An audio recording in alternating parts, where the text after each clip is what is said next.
Chinese company paid $67 million to set up a water plant in New Hampshire. The deal was low-key until the payment amount was made public. We hear a perspective on this from Lily Tang Williams. She's a Republican congressional candidate in New Hampshire's 2nd District and a survivor of Mao's Cultural Revolution. Lily, thank you for joining us. Why would a Chinese company pay $67 million for a property that's only worth $15 million?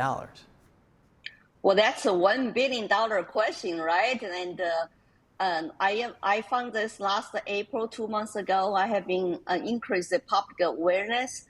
And also, it's owned by the richest man from People's Republic of China, Zhong Sanshan, his largest bottled water company in China, Longfu Shanquan.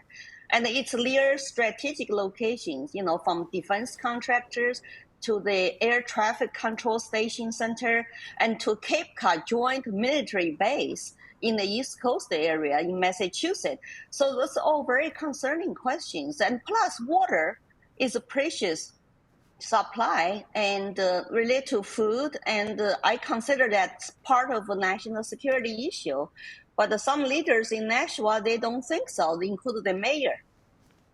Understood, Lily. And a state senator is saying that this company is seeking to capture the water supply. Is that one of your concerns that you have? Well, right now they say that they will just buy the 2 million gallons a day, the natural water from the pond, and they're not going to sell the ownership. But what if this is just the beginning, get the foot in the door, and why do they overpay for water, for this location?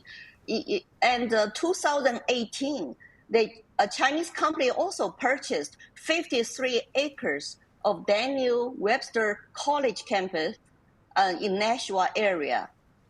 And they have not done anything for 8 years.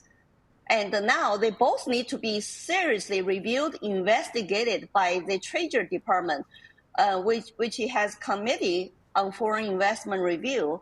But this deal happened 1 day after Trump's inauguration.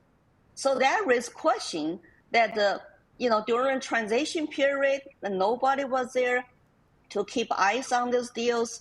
And plus, I have been following up with CCP infiltration in the United States for years and years. And now they're in my backyard. It's like a quiet software. I call that soft power invasion. That's what the CCP Xi Jinping talked about before. Understood, Lily. And we know that the Chinese regime seeks to expand its influence into the United States, and there are national security laws that require citizens or companies to cooperate with the CCP if needed. Can you elaborate further on how this deal may fit in with this broader soft power push?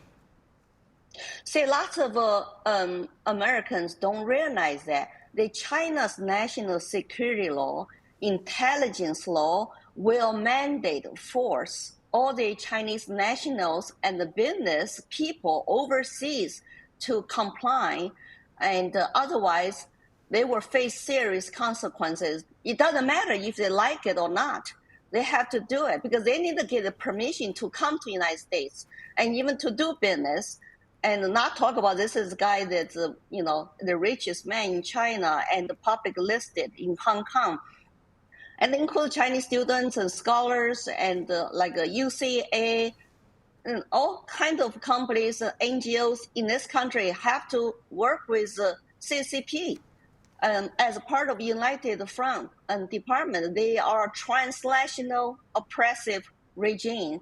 So people got to understand, when you go to China as an American company, you cannot buy land, you cannot buy real estate, you have the permission and you have to get a license to do any kind of business, and you cannot control the company you operate in China as a controlling shareholders. So it's not reciprocal. And this is Xi Jinping's China Drawing by 2049. And China will become #1 global dominant power with the instability, the war going on right now overseas that involve potentially Russia, United States, and Iran. It's very concerning that there are sleep cells in our country. And plus all the 19 military bases now have Chinese-owned farmland near them. Well, Lily, thank you for explaining all of that. And let's double back on this because this isn't the first Chinese purchase in Nashua. The Daniel Webster College is also one. Can you explain how that fits into this? Well, as I said, according to Treasury Department, they upgraded a long list of very critical infrastructures, our military bases, and both locations, Daniel Webster College and the Nashua Nongfu Sanquan's location for this commercial building is within 100 miles to our joint military base in Cape Cod. And that needs to raise the red flag to say, we need to review, investigate this. And also water is a critical supply in my mind, just like our farmland, our food supply. And also the Chinese drones are everywhere in the United States. So how many do we have in our areas? I don't know.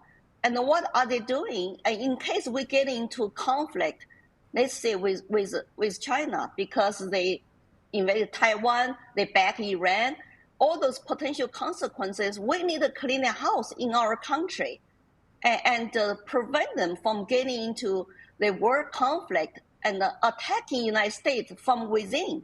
You see how powerful the drones can be now, just from the past couple of weeks. So this is a serious business. I hope our local leaders and local residents will be activated and speak up and spread the words and stop this deal until the Treasury Department to review this. And they have authority and to stop this deal. Well, thank you for the analysis on this important topic this morning, Lily Tang Williams. We appreciate it. Thank you so much, Kevin.